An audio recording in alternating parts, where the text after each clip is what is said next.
Have you ever been at a barbecue, holding hot dogs in one hand and buns in the other, and suddenly notice something feels wrong? You bought one pack of hot dogs. You bought one pack of buns. Yet somehow, the numbers never match.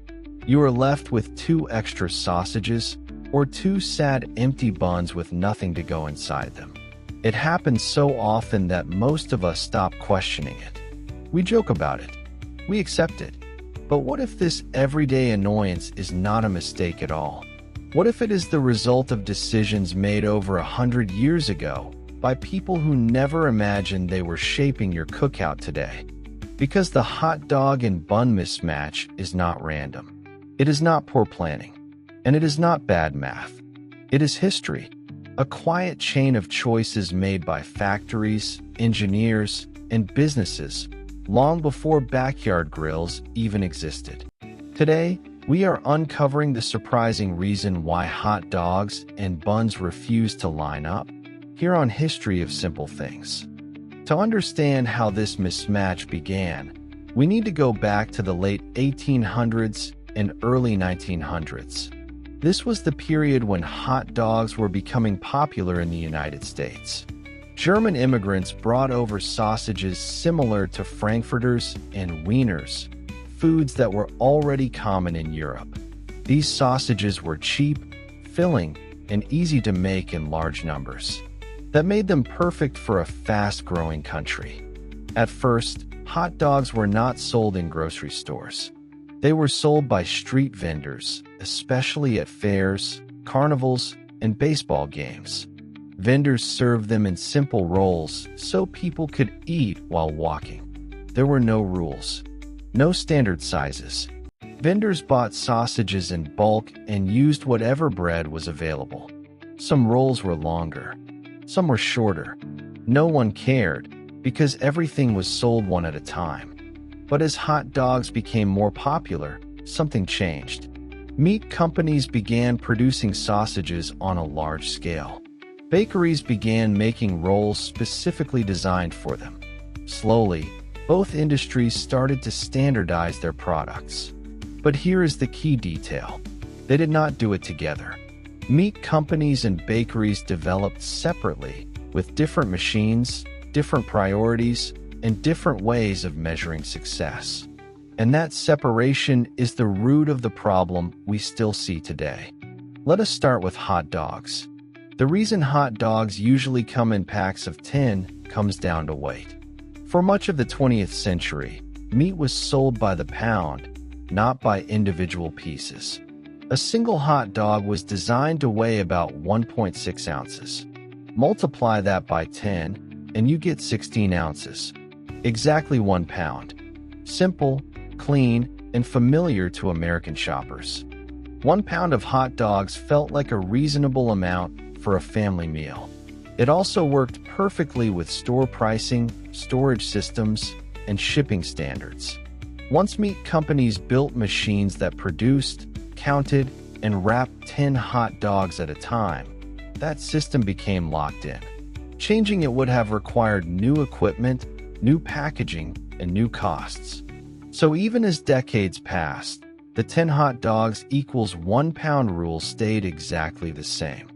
Now let us look at buns. Buns follow a completely different logic. Bakeries do not think in pounds. They think in space, in ovens, in trays, in timing. Most commercial baking trays are designed to hold 8 buns at once.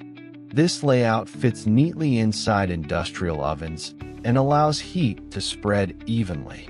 8 buns rise evenly. 8 buns bake evenly. 8 buns cool evenly. After baking, those buns are sliced, cooled, and packaged in the same groups they were baked in. That makes the process fast and efficient. So bun packaging was never based on matching hot dogs. It was based on how bread behaves in an oven. Over time, 8 buns per package became the standard. And just like with hot dogs, once bakeries invested in massive equipment designed around that number, changing it made little financial sense. So now we have 2 industries. One locked into groups of 10 because of weight. The other locked into groups of 8 because of space. Neither one was wrong. Neither one was careless. They were simply solving different problems. And once those solutions became standard, they stuck. At this point, you might be wondering something obvious. If everyone knows this mismatch is annoying, why has no one fixed it? The answer is surprisingly simple. Money. Food manufacturing operates on extremely thin profit margins. Changing package sizes would mean redesigning machines, changing supply chains, rewriting contracts, and possibly raising prices. And here is the uncomfortable truth. Most customers adapt. People buy an extra pack. They use leftover buns for sandwiches. They freeze extra hot dogs. Since sales have not dropped in any meaningful way, companies have little reason to change. In fact, some economists believe the mismatch may slightly increase sales because people often buy more than they originally planned. Over the years, some companies have tried to fix the problem. There have been packs of 8 hot dogs to match buns, packs of 10 buns to match hot dogs, extra long bun length sausages. But these options usually cost more and take up limited shelf space. When shoppers see a higher price for what feels like the same product, most go back to the cheaper standard version. So the mismatch survives, not because it makes sense, but because it works well enough. And that is what makes this story so interesting. The hot dog and bun problem is a perfect example of how modern manufacturing really works. Many standards in our daily lives were created decades ago for reasons that made sense at the time. Once they become embedded in machines, factories, and systems, they are incredibly hard to change. So the next time you are standing at a grill, staring at 2 extra hot dogs or 2 empty buns, remember this. You are not seeing a mistake. You are seeing history. Hot dogs come in packs of 10 because of old weight standards. Buns come in packs of 8 because of baking tray designs. And neither side wants to change because the system, inconvenient as it is, still works.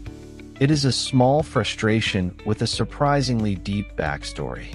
One that reminds us that even the simplest things on our plate carry the fingerprints of history, engineering, and business.